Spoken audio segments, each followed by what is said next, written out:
So looking at question 4, we're going to start in the same way as we did before. We've got this whole average speed.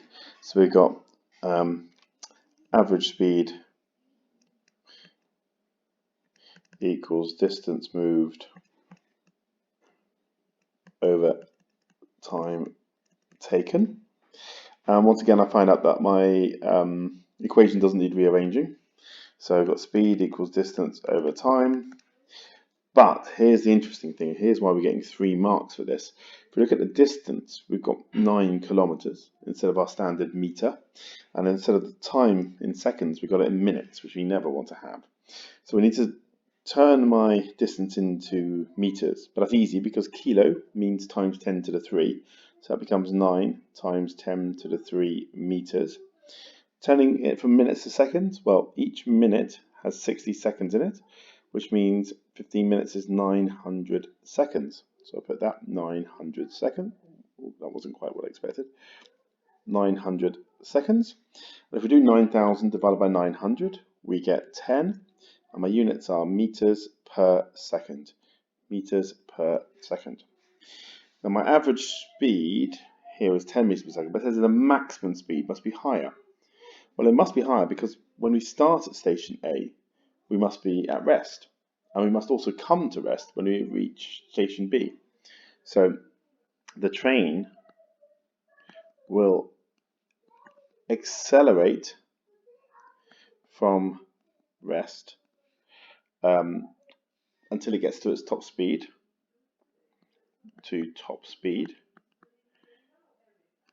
but then it will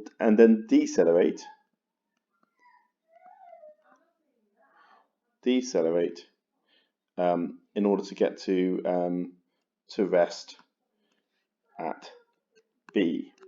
So our answer here has to come from this idea of acceleration and deceleration. So our top speed is going to be higher than our average speed. Now we're going to see continues to station B and C, and here we've got the journey here. Now from question 1 we did distance time graphs. Here we've got a velocity time graph. Use the graph to calculate the acceleration of the train in meters per second squared during the first 100 seconds. Well, we've got to remember that acceleration for a velocity time graph is the gradient of the graph. For the gradient, we've got to look at the change in y and divide it by the change in x. Well, our y value goes from 0 to 30. So that's a change of plus 30 meters per second. Our x value changes from 0 to 100. So that's a change of plus 100 seconds. So doing that for my gradient, I do, so I'll use m for gradient. My change in y is plus 30 meters per second. My change in x was plus 100 seconds. And that's going to equal 0.3 meters per second, which is the same as meters per second squared, so 0.3. Then it says use the graph to calculate the distance in meters between station B and station C. Well, to find the distance from a velocity time graph, I've got to look at the area under the graph. And station B is here and station C is here, so I'm after the area under the whole graph. The easy way to think of this is I've got 3 shapes here.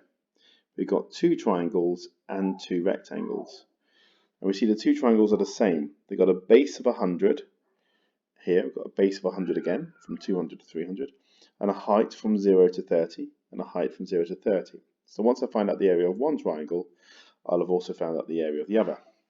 So doing half base times height, so we've got base times height over 2. And that's going to equal, my base is 100 times by 30, and my divided by 2. So that's 100 times 30, which is 3,000, divided by 2 is 1,500. But I've got 2 of those, so if I times that by 2, I get 3,000 meters. So that gives me the area of the 2 triangles. Now for the rectangle, I just do one side times the other. Well, this is from 100 to 200, so that's 100 there, and from here to here is 30. So we've got 100 times 30, and that equals 3,000 meters. Add up all the areas, 3,000 plus 3,000, we get 6,000 meters. I should be able to help use that to answer the 5 questions 4 that I've just had a look at, and question 5 and 6.